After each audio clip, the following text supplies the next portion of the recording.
coming. Start out like we always do, with just the champions on defense: Draymond Jones, Pete Werner, Kendall Sheffield, and Jeff Okuda. And the player of the game on defense was Jordan Fuller, 13 tackles.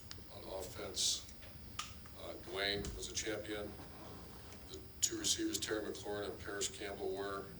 Luke Farrell was a champion, and two offensive linemen, Malcolm Pridgeon and Michael Jordan. And offensive player of the game was KJ Hill. And special teams, it was only one kickoff got covered. We did a good job. Punt was okay, and then we made 3 field goals with right before the game. Sean Nerver strained his groin in the warm-ups. I think it was groin or quad, and Blake came in and really hammered the ball, did a good job. So he was special teams player of the game. Obviously, a big road game, a team that is very good on film, obviously, scoring a lot of points, and we've got to get some guys healthy and get ready to go. I'll answer questions for you. Front row middle, Dave. Urban, do you expect to have Nick Bosa back this season? He's going to, I believe he's flying back up there tomorrow to get rechecked. I'm hoping. Are you optimistic, or how would you say you're hoping? So, next door left, Bill Landis. Urban, we've talked a lot about the run game, and I know some of it just comes down to execution from everybody. Is it possible you guys could do more, whether formationally or build a little more RPO off of this run game to protect it a little bit? Well, a lot of those passes are RPOs. So, like when you see Paris in the flat or KJ on a hitch, those are all RPOs. You're reading someone and they trigger you to throw the ball. So I'd say there's at least 10 to 12 called runs that are the ball's being thrown. Does that make sense? Yeah, it does. How would you say Dwayne is doing with that? Is he always making the right decision when he pulls it, or? Pretty good. Yeah, I mean, there's times where it can go either way, but he's very accurate with the ball. And what's the status of Thayer Munford coming off? Thayer is sore. He's I'd say probable for the game Saturday. Front row right, Bill. When you study the defense and the way it's been exploited lately, and obviously we saw the slants and the runs and all that. Is there something schematically that you could be doing differently? Do you think you have the right personnel to play the way you're playing right now? Constant evaluation of that, and that's ever changing with personnel. When guys get dinged and hurt, and like last week we were out 5 starters for really the majority of the game on defense, so it's hard to drastically change right now. We held them without scoring for the good part of 3 quarters and had 3 turnovers and 3 sacks. So, yeah, I mean, I see what you see as well. We expect them to be snuffed out, but this will be a big challenge this week. But it's everything you just said. That's what we do all day. It's just constant evaluation. And when you look at Purdue, obviously they had a slow start, but they've gotten it together.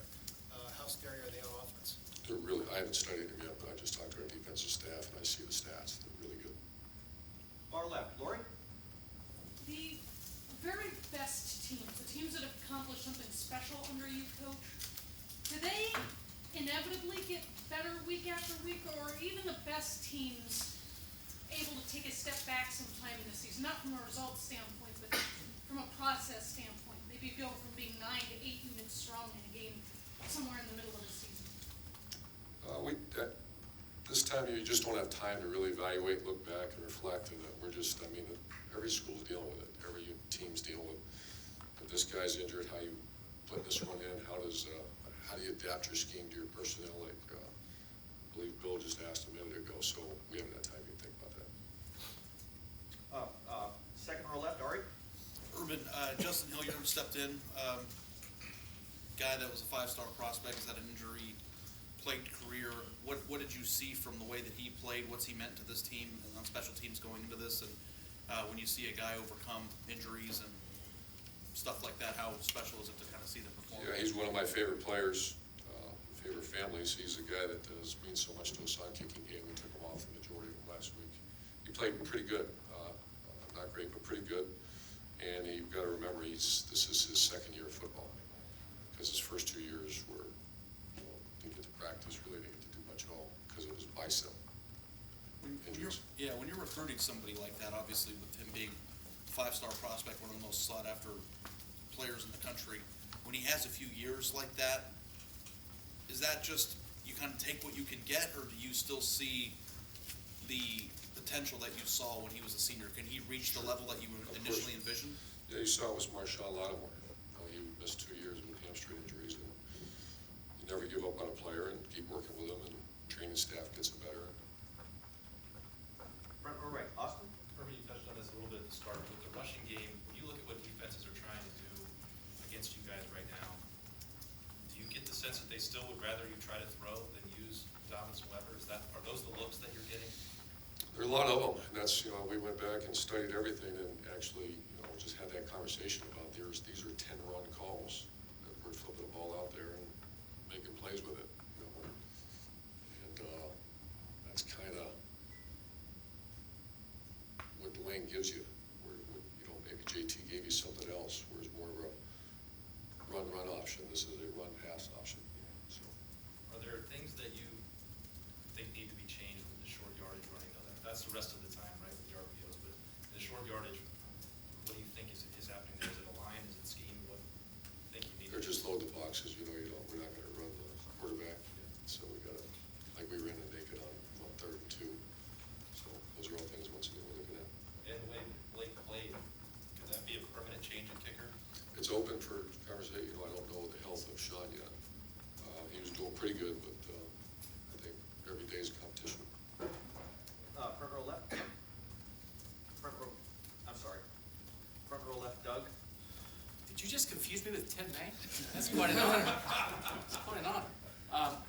Can I, just very briefly, the way you just talked about the RPOs and the quick passes and pairs, do you almost consider that part of your run game? Yes. It's not in the stats, but people say, oh, they only ran for X yards, but when you think And of once again, Ryan would be a good guy to talk to, because he did, and I sat in there with him. I want to say I don't want to give you a number because I don't want to be wrong, but there's some pass yards at a run place. Yeah, okay. Rondale Moore for Purdue, I think he's only 5'9". He's second in the Big Ten in receiving. He's just a little fast guy that's hard to cover. Real fast guy. Your H's are bigger guys. Paris is a big fast guy, right? Is there anything, there's a couple little guys in this conference. Lately, you had Dontre here, but lately, it seems like maybe your H-backs are bigger. Is there anything that is it harder to get a 5'9" guy here and put him on the field at H consistently because maybe you're asking him to do things blocking or anything, or is it just coincidental? You just recruit the best players possible, and then you adjust and adapt your offense to those guys. And he's certainly a guy that can play around the country. So you take, if you guys really liked a 5'8" or 5'9", Sure. you would recruit them and play them? Sure. Okay. And then defensively, I think you're 24th in the country, points given up. Is there any part of this, you only gave up 14 against Minnesota, you got some key turnovers. Is there part of you that thinks you can rely on turnovers, that maybe you'll give up yardage, but if you have some big play defenders, we'll get turnovers when we need them? Or can you not rely on turnovers? I think I understand your questions. To say you rely on it, that's part of the game, and we're very aggressive on defense. And once again, Bill says, how do you, do we have the right personnel to run our scheme? And then when you start, we've dealt with safety suspended for a half because of the targeting. We've dealt with multiple injuries, and it's at times you're in survival mode. And so to say you're relying, that's the game of football. Yeah. Front row right, Tim? Urban, Isaiah Pryor, how did he play Saturday, and do you see progress suddenly at that other safety spot? What's just your take on that other safety spot halfway through the season now? I do see progress. I know at times it didn't look great, but he actually played okay. Once again, that position is the whole world to see. Is right out there for you. Sean Wade come in, did some good things too. So that position is not finalized. We're constantly evaluating that as well, but injuries kind of limit you. Yeah, I was going to ask you, is Wade going to see more time there, the way you're looking at the We're way he's still having that progressing? conversation today, tomorrow. Yeah. And then pass it, your tight ends, Farrell and Rashad Berry especially, how can they factor in to make the running game even better? I mean, you know, you're always floating one of them, it looks like, you know, trying to get a little man advantage, things like that. But what do you see coming from that just particular group down the road? That's a very healthy position. You got a really good young player coming up too, Jeremy Ruckert, and you got Jake healthy again now. So you have 4 guys that are helping us in other areas of the game too. So Luke and Rashad have been playing pretty good. I think Luke ready to champion. Rashad is close. And Jeff Brom, when I say Jeff Brom, what's the first thing that comes to mind? A schemer? What are your thoughts about him from an offensive standpoint? Once again, I didn't study him, but I've been listening, and I don't watch him usually on Wednesday. But I know of the coach, an excellent coach, and very aggressive. Second row right, Tony? Irvin, Kevin Wilson after the game was asked about the run game. He thinks that maybe they're doing too many formational things and you don't have anything to hang your hat on right now, and the run game is how he termed it. How would you agree with that? How do you then find something to hang your hat on in the running game? That's what they're doing now.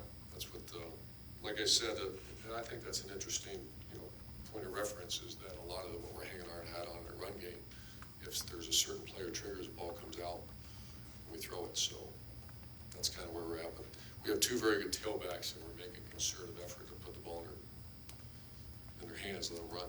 And then he also mentioned maybe running game is also about attitude. You always talk about the apex of the offensive line being the center. How much does Michael Jordan need to bring that attitude to the entire offensive line? That's the apex of the offensive line, and he's done a pretty good job. He's a very serious guy, very good player, and actually having a very good year. Third row left, Dan? Urban, you said last year that you were going to talk to the Big Ten about how many road night games you guys have had to play. This is now the 3rd time away from home you've had to play at night this year. How do you feel about that? We're going to go back in here and talk about all the things you guys brought up. Not that. Did you have any conversations with the Big Ten in the offseason about that? I think so. I can't. We're worried about what's going on in that room. This is also the 8th straight game you guys have played without a week off. Have you sensed any fatigue in your team, and how are you guys working to combat that? We're cautious, and we've had a tough road, but it is what it is, and this is a big one. This is a big one before the bye week. Third row right, Taylor? Coach, kind of going off of Doug's earlier question, I know you faced a lot of playmakers this season, Trace McSorley, TCU had a couple, but what specifically stands out on the page about a guy like Rondell Moore? Just explosive player. Obviously, I have not, once again, I apologize, I have not studied him on offense yet. I will. I've studied in the return game, and he's a guy that you have to be very careful with in the return game. He's a dynamic player. And then I know this past weekend may not have been your guys' best game, but do you kind of take solace in the fact that, 4 of the top 10 teams lost, 3 barely won against unranked? I mean, do you take any solace in that, hey, we're not the only team, really good team that's struggling right now, Or what? do you take solace in the fact that maybe there are other really good teams out there that are kind of going through their struggles right now before the top 10 teams lost this weekend, so? Just got Tuesday practice tomorrow and do the best we can to get guys healthy. Last couple questions over to the left, Matt? I'm just wondering, in our world with fans and everything, you don't run the ball well, you struggle on defense, everybody freaks out. What are conversations like? What is your level of concern and the coaching staff's level of concern when you have a game where things don't go exactly right? What are your conversations like? I mean, a lot of fans are. It's good when you have 500 plus yards. You have that whole score for almost 3 quarters. But we can play much better. I'm not disagreeing with anything. And there's, as I've made comment to many times, and this is probably go back any other 17 years, is that you enhance your strengths and work on your weaknesses. Every team has weaknesses, and there's some things we have to work on. Oh, I just was. Go ahead. Do you when you look at film, do you feel like you guys are getting better? Do you feel like? Sure. Do you feel like you're close and everything? I do. I feel, and I think that's a good thing to talk to the coordinators about. But I do feel like we're getting better, and I see some young, Josh Proctor is now contributing on special teams. Malik Marcus played his first game, after his injury. So I try to build on those positives. I'm seeing some young progress from some, Chris Olave is really starting to help us out. So those are just things that I look at, that we're, making progress. Wyatt Davis is getting very close to playing time. Josh Elby went in and played 25 plays and did a pretty good job. So those are all, I think so. And final questions over to the rec. Clay? Yeah, TV plays a huge part of those start times. Is it, you want to be in prime time, right, on a national game? Well, you know me pretty good. You show up. We're going to go in there and work on some things that we have to work on. Very good. Coach, thank you very much. Do you expect Malik and Cooper back?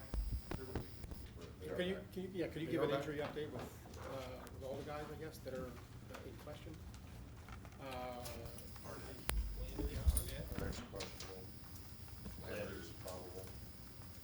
Malik Harrison is back, and Cooper's back. Great. Thanks, Coach.